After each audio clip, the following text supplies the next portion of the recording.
Welcome to the Expansive CEO podcast. I'm your host, Hannah Chapman, founder of Expansive CEO and X Squared Wealth Planning. Buckle in as we explore how to create true prosperity and build a business and a life that expands beyond yourself and makes a dent in the universe.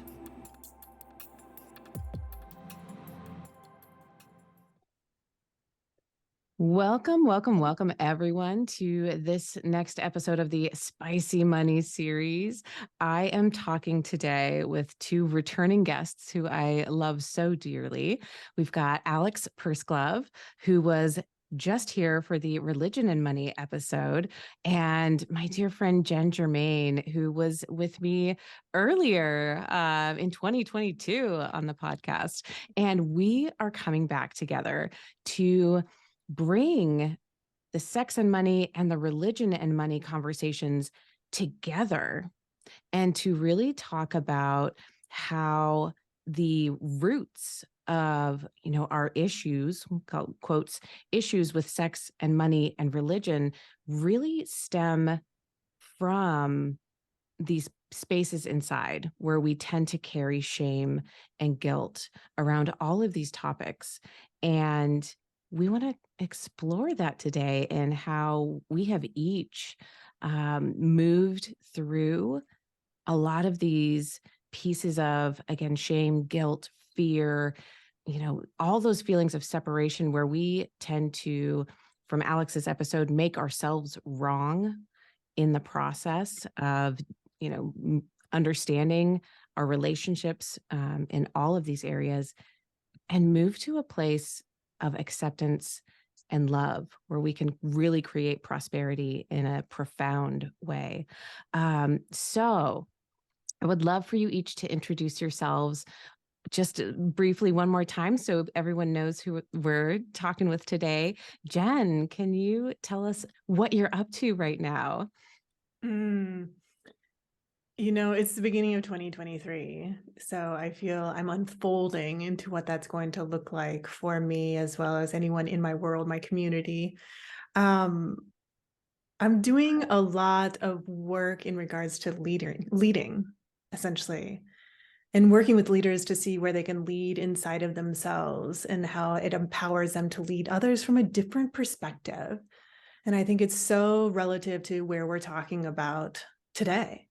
Yeah. And how I think leadership is something that's born within you. And when you find out how to lead your life, which has been a personal journey of mine as well, it unfolds it changes the perspective on how you lead others and really lead your movement or impact in the world. So a lot of time and attention is being spent on contemplating what that looks like in the world for me right now, Hannah. I'm happy to be here again with you and Alex. Hi to both of you. I know this Absolutely. this is new. We haven't done, I'll say, a menage a trois before on the podcast, so here we are. Alex, reintroduce yourself, please. Yeah, I agree. I'm so excited to be here with the both of you. I just value you both so highly. I love these kinds of conversations. So for me, I am highly focused this year in working with spiritual women who are visionary and who are impact driven and have big dreams in their hearts, and also know that there's still places where they could be stepping into greater creation, greater opportunity, and really creating more joy and excitement and fulfillment in the work that they're doing. And that's why, as we talked in our last podcast episode about removing your wrongness, removing the fear of making mistakes, or accepting all of yourself, is so important on the journey to creating more empowerment and joy, and also more creativity in what you're doing. Because from my own journey and my experience, I've really come to see that it's all that wrong making and self-judgment that slows us down, right? And stops us from really stepping into creating from our divine intuition. So I'm really excited to dive deeper into that today with both of you as well. Yeah, it's such a juicy topic. And people have been responding it just in like tenfold more, because these are conversations that we really want to have, but everyone's a little bit nervous. to talk about it, right? So when we can come together from this space of really, looking at these topics with love and acceptance, that's where we can, help bring more balance to the conversation, I think.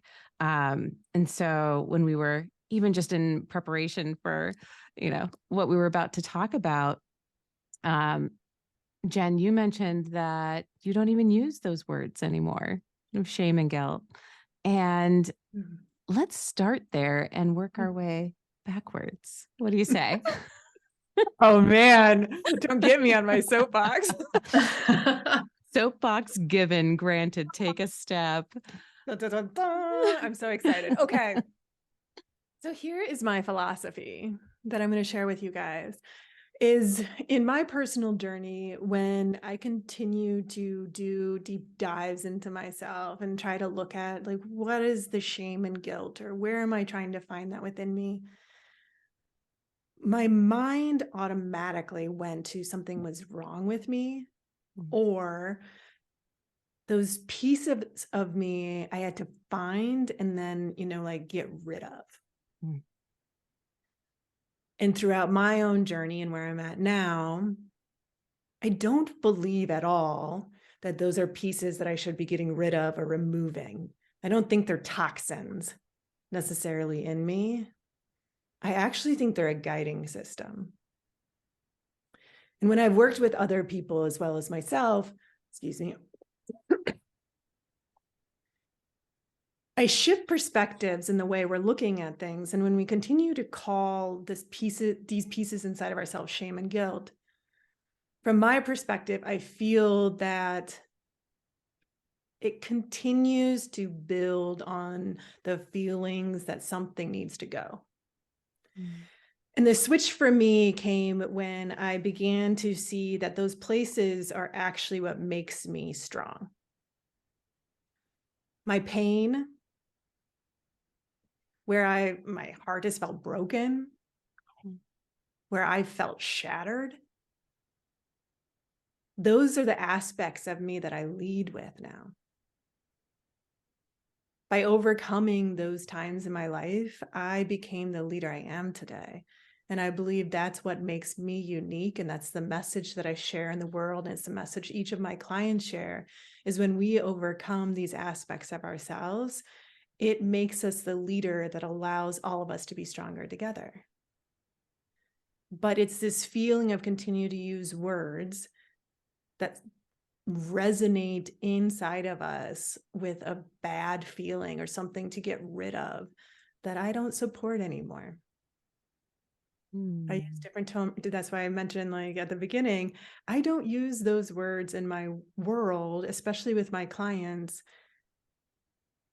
because I feel it's a disservice.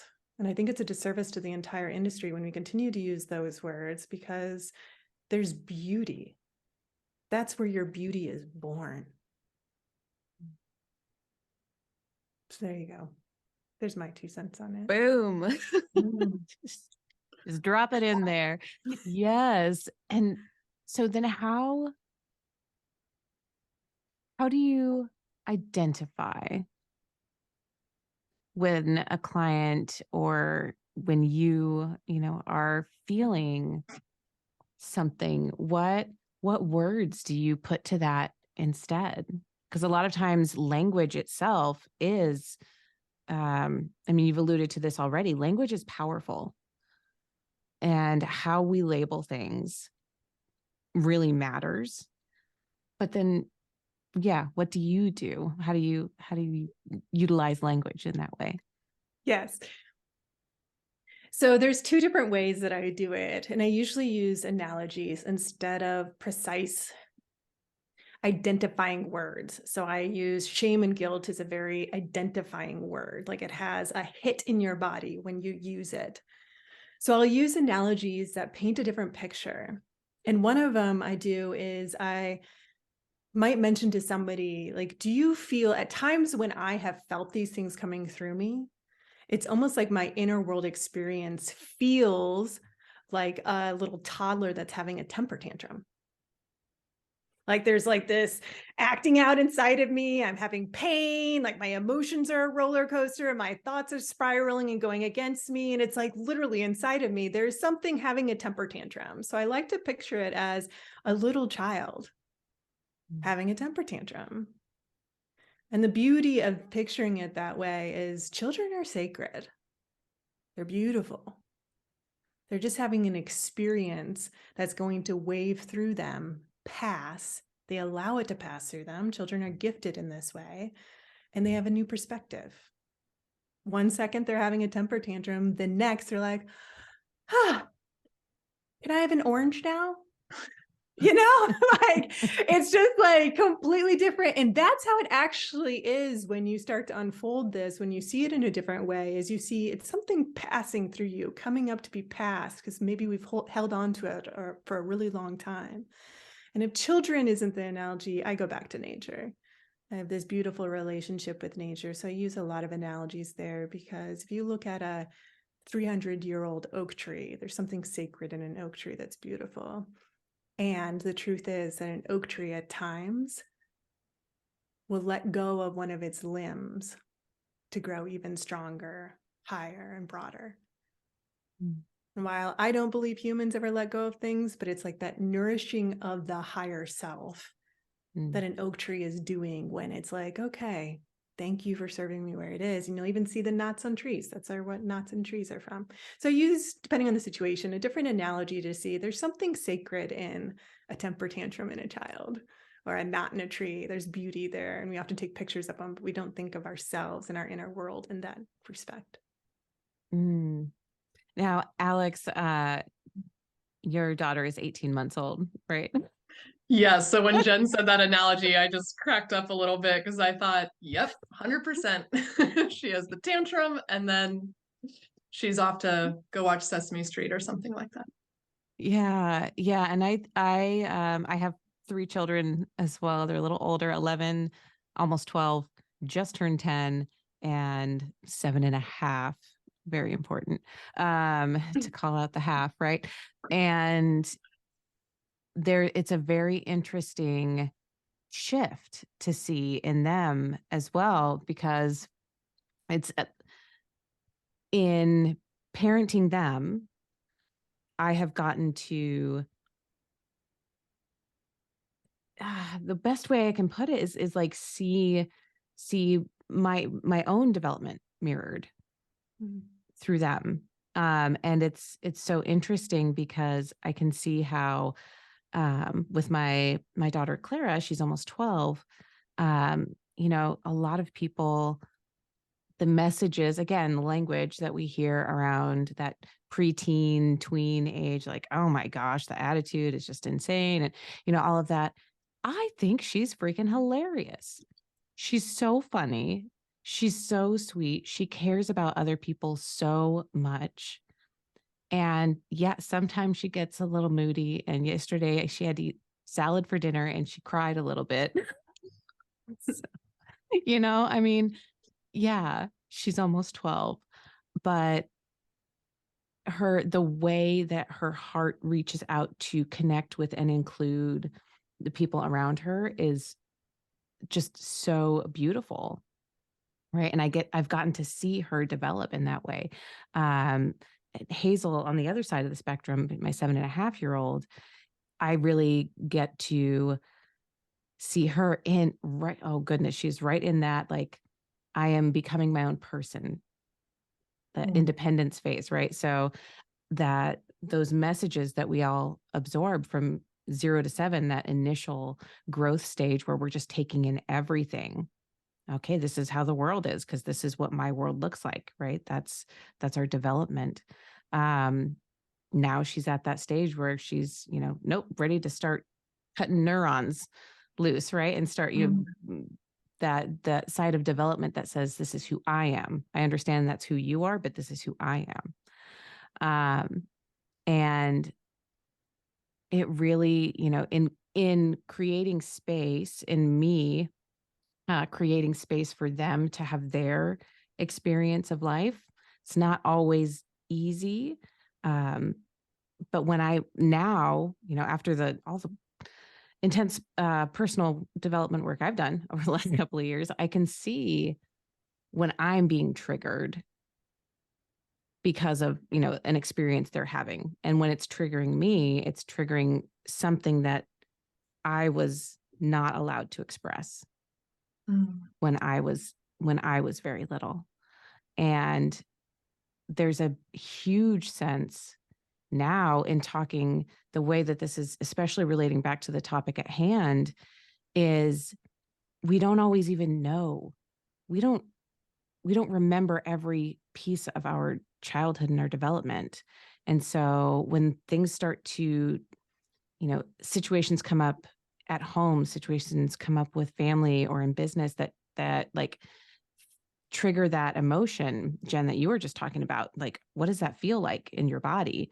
When that starts to get triggered, it's, I get to now, oh, I see you. I see that little piece of me. Usually she's around 5 or 6 years old is what kind of comes into my awareness. And she just needs to be seen and being mad. She wasn't allowed to be mad. She wasn't allowed to talk back. She wasn't allowed to have an opinion. Right. And how can I honor that piece of me? Because Jen, like you said, she is the strong piece.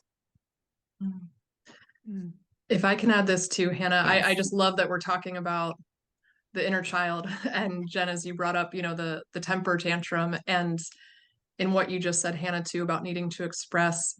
I did a lot of research with my daughter about how to raise her and support her in developing a growth mindset and developing, confidence and autonomy as a little child. And I heard an amazing podcast episode on Joe Rogan where his guest was talking about the importance of kids feeling loved and accepted.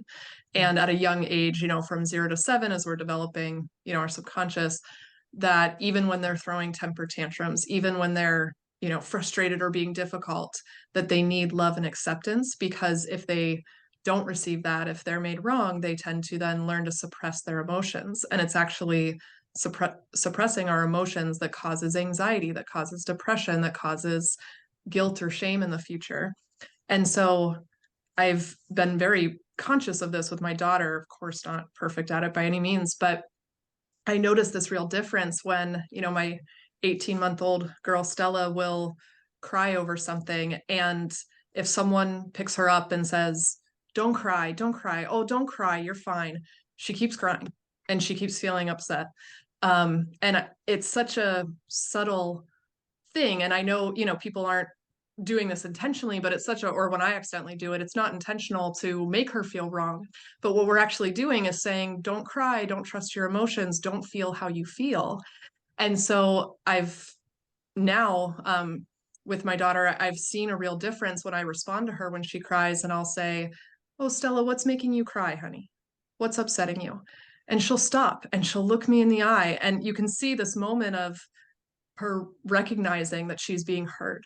And so often that actually stops the crying, or she keeps crying and gets it out because she's not really talking yet. So she doesn't answer me, but just hearing, her cry and acknowledging her that way, it shifts, right? And she has a different response. And it's just fascinating. I also see just my daughter mirrors my development, right? And I just see, wow, how amazing it is to give her love and acceptance. And I think that speaks to, Jen, what you were saying about when we have this guilt or shame, or we label it and we make it wrong, then we're not accepting all of ourselves. We're actually rejecting that part. And so I know for me, I've done a ton of work on healing from guilt and shame and releasing guilt and shame. And I had to learn through my experience that really comes from embracing and accepting all of you, loving the parts of yourself that aren't always the easiest to see, or the darker parts, or the parts that are less comfortable. But for me, I was really able to make a significant shift in releasing some of these things that I was really holding on to that were making me feel guilt or shame. And that shift came from recognizing that it actually felt good to express and accept all of it. So something I would often do whenever I felt anger is I would make it wrong. I'm in the personal growth space, I'm a coach, and I would tell myself, oh, I have to feel good. I have to always be high vibes and feeling good in order to manifest what I want or to be, a powerful leader. And so in that, I was still making myself wrong for having this negativity or this anger or whatever I was feeling guilty about. And it was just this huge moment for me where it clicked when I allowed myself to express that anger and said, you know what, I'm going to let myself be mad. I'm going to let myself just own, like, yeah, I do have guilt or shame about this. I am upset about this. And when I did that, when I allowed it to be expressed without any judgment, I realized, wow, it feels so good to express myself. It feels so good, even though it's anger. It feels so good to let this anger come out and be expressed. And when I made that connection, oh, it feels good. I thought, I am feeling good. See, I am. It's not the highest vibes I could possibly be in, but I am feeling good. And that was the pathway to really starting to shift and release it. So that's a little bit more of my experience. And I love what both of you are sharing about, this really important piece of accepting all of yourself. It really is such a difference, right? In how you end up feeling and showing up in the world when you accept all of you.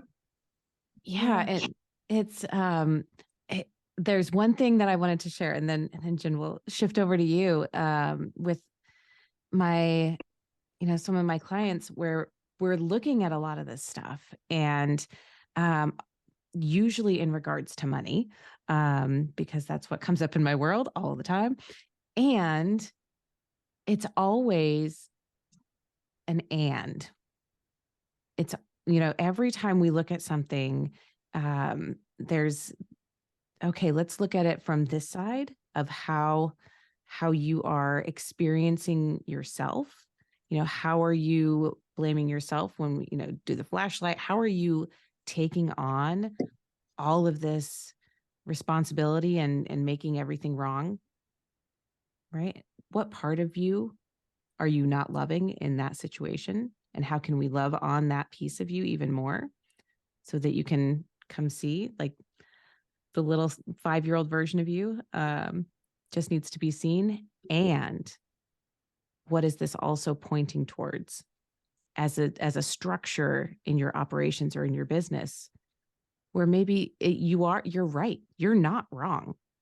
If something is feeling a little bit off, that's your intuition, like, absolutely guiding you towards something that, hey, we can shift this. We can, heal this piece so that when you go even bigger, you're now on a stable foundation, rather than what I want to call, Alex, you pointed to this. We talked about it a little bit last time, the spiritual bypassing almost, right? Of just make yourself feel better and then move along. Mm-hmm.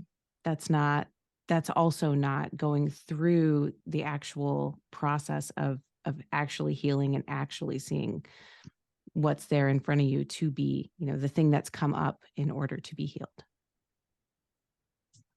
Jen, what were you wanting to share? Yeah, I was actually going to take this conversation in model just an experience I've recently had and make it granular for the listeners, because I love doing that. I think that's helpful. And this inner child and what comes up and the temper tantrums inside of ourselves. I recently had one where I have been working on this marketing plan and a lot of content behind the scenes that I'm releasing literally, I think today or tomorrow.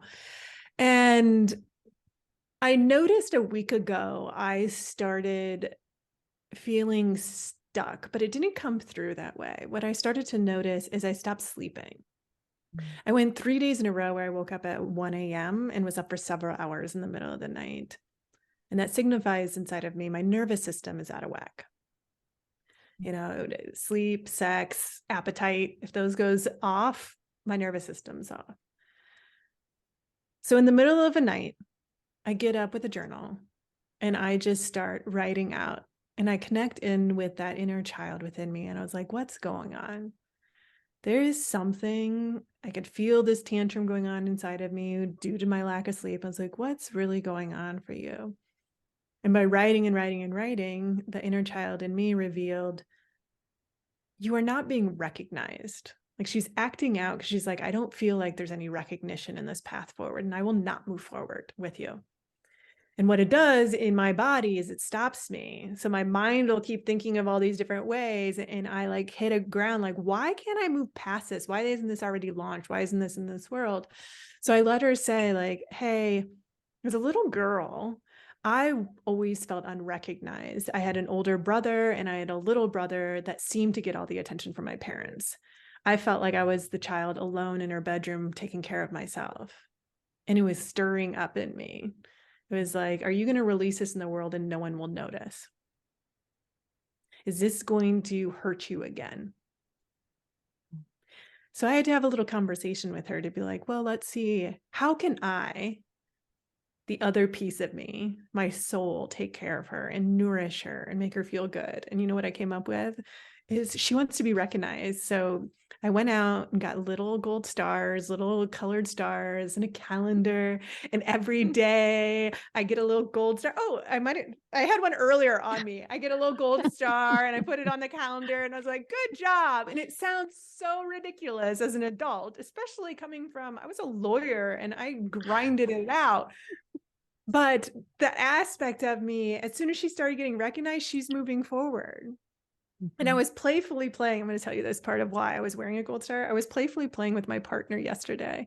And I went in and I gave him a gold star. He didn't know I had these. This is brand new this weekend. And I was like, you have like gold star for such an exceptional and productive Monday. And he shared with me at the end of the day, he's like, that was one of the most productive Mondays I've ever had. And I feel like it's because you rewarded me before it even happened. So this morning he came in and he's like, I want a pack of stars. So I gave him a pack of stars, and pretty soon he came in and he stuck a star on me. He's like, thank you for expressing whatever it was, like expressing and being recognized. I'm recognizing you for your voice and allowing it to be expressed out into the world. And it really changes our dynamic. It's so interesting how we can nourish those parts inside of us. But I wanted to give a real life example of, it sounds goofy, but it feels so good. That's such a great story, Jen. I am so glad you shared that. Seriously, it's the play, right? It's the playfulness of, yeah. I mean, Jen, you and I have like bonded really strongly over having similar childhoods. And I felt the same way, right? I too, I read a whole bunch. I was in my room reading, right? Like, no one needs to take care of me. I am good. Or writing poems about cats. There was that too. I wrote a lot of poetry. Feel free to send those over anytime you want me to read them. Oh my God, I can. My mom she kept them all and then gave them to me as an adult. But that story that you just shared actually stirred up another one for me that was more traumatic. But the way to heal it has been actually very similar. And I know for a lot of people, especially a lot of women, we go through sexual abuse, sexual trauma of some sort. I don't even know what the statistic is. It's either of you can chime in if you know. I know it's extremely high. I think it's like 1 in 4. Yeah, I was thinking in the 20s at least. At least. Right. And so this is another piece that we tend to hold on to that is, it's so hard to heal because it's so hard to talk about. It's so hard to put our language out there around it and then be held in a space where we can actually heal it from the inside rather than just being validated. Oh man, that was terrible. I can't believe that happened to you. I'm so sorry for you. I feel so bad for you. Like that is not the path to healing on the inside, is for someone to feel sorry for us. Yes. Instead, and Jen, this was actually a lot of the work that we did together, just so the audience knows. Jen was my business coach for almost 2 years. And this was a big piece of healing for me. And what ended up being the key to me, I would feel, especially at night, trying to go to sleep. If I was by myself, I would get panicky, and my mind would be racing, and I wouldn't be sleeping well. And this would all coincide again with people, with circumstances coming up, or even like I would be doing better in business. Things would be really clicking. Things are going great. And then suddenly, at night, I'm not sleeping. My mind is racing. I'm feeling, things were not going well. We connected it back. We connected it back to that trauma that I experienced when I was a child. And besides accepting, like sitting with myself and loving on that piece of myself, I also found that literally listening to children's bedtime stories did that's what I needed. I needed to give myself a new experience of feeling safe in my own space, in my body, feeling safe. And like what asking that little piece of me, what would feel good? What do you need to feel safe? So I have like a rotation of like 3 different actual children's bedtime stories. Like if I listen to them, I'm like, this is so silly and ridiculous. And it absolutely shifted the tide for me. And it's amazing to feel safe, like actually safe inside, rather than, oh, I'm so sorry. I'm so sorry that happened to you. That doesn't heal it. That doesn't empower the the inner piece of me, the little girl that needed to feel safe in her own body. I think, Hannah, as you're saying that, it's important too to note, you're talking about other people responding, right? Validating, saying, I'm so sorry that happened to you. And I think the same also goes for how we talk to ourselves. And not that, again, all of you is welcome. It's okay to have those feelings of pity for yourself or sadness for yourself. 100% okay, right? To go through those emotions, to feel sadness for yourself. And from my experience with different traumas I've experienced in my life, if you stay there in the sorry for yourself, it doesn't help you move beyond it, right? It doesn't help you heal from it. It's part of the pathway and it's okay. And I think the next stage in it is also to recognize, oh, wait a minute. There actually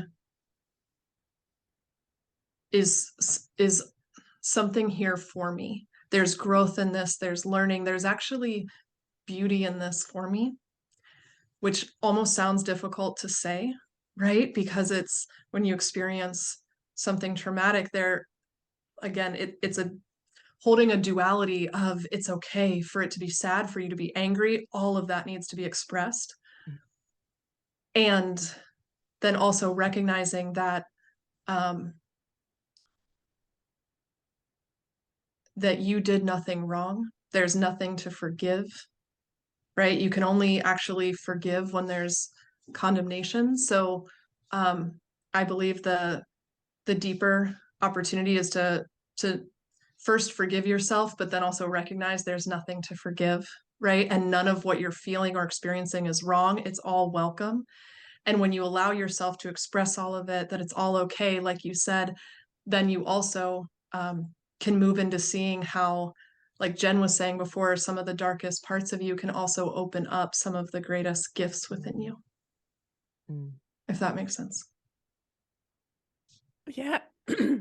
Excuse me. I've got a little frog in my throat today. I'm going to take yours and even expand it further. Is when you sit with the ask, there's a switch when in society we're like, oh, I'm so sorry that happened to you. There's a feeling as if you're on a pedestal or a cliff looking down upon the person. Mm-hmm. And the shift that I would love to culminate in society is this feeling of when you really go inside of yourself to see those aspects of you. Like, I do not have the same exact situation as Hannah or you, Alex, of what happened in my past, but I have those deep feelings inside of me too. It's when you sit with it, other people in your world, you're no longer seeing as like, oh, I'm so sorry for you. It becomes an aspect of like, oh, I deeply see you. Yes. It actually is a uniting factor for humanity, for all of life. I can't even kill a spider anymore. Because the truth is like, I see the sacred in you. I've had experiences that hurt. Mm. And I can see your hurt. Yes. I will not judge that. I will not hold you below me. I will hold you with me because I see you. I think that's the conversation. Like, it's powerful to look at it from that perspective. So whenever I'm ever in a feeling of, oh, I'm sorry that didn't happen, which is very rare because I actually feel that I've done a lot of work. So this is pretty rare, but I noticed it the other day. I said something like that. I was like, oh, fascinating. And when I woke up the other morning, I was thinking of a conversation on this topic. So the fact that Hannah brought this into the room, I'm like, all right, all of us being so connected is hilarious. But it was in regards to the homeless population, which is a big deal where I live in Asheville. And there's this feeling of like, can we just get rid of them? Mm-hmm. It was like, when you want to get rid of someone, you're stopping to see how you have an aspect of them in you. Mm-hmm. So. That's the same reason we judge people, right? Jen, we judge people that they're reflecting something back to us, right? That we are not willing to see, right? Yeah, that we don't want to look at. Jen, I just got chills when you shared that. I am so glad you brought that into the conversation. And it actually immediately took me back to a memory of when my husband and I miscarried back in 2020. And you and I were just getting to know each other more deeply then. And I will never forget that when we came back and were sharing with some people that we had miscarried, we were on vacation when it happened. And so we came back, and I remember the majority of people responded with, I'm so sorry that happened to you, or, oh, I feel so bad for you. And none of that felt good to receive. And I remember saying to my husband, it was the same case when I was diagnosed with a tumor in my 20s. I did not like receiving the pity because it just didn't make me feel good. It made me feel less than.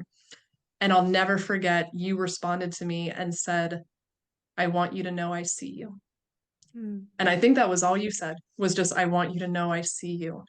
And I shared it with my husband. I've shared it in workshops with clients. I've told this story because in that moment, I felt so accepted, seen, whatever I was feeling was okay. And you didn't assume what I was feeling.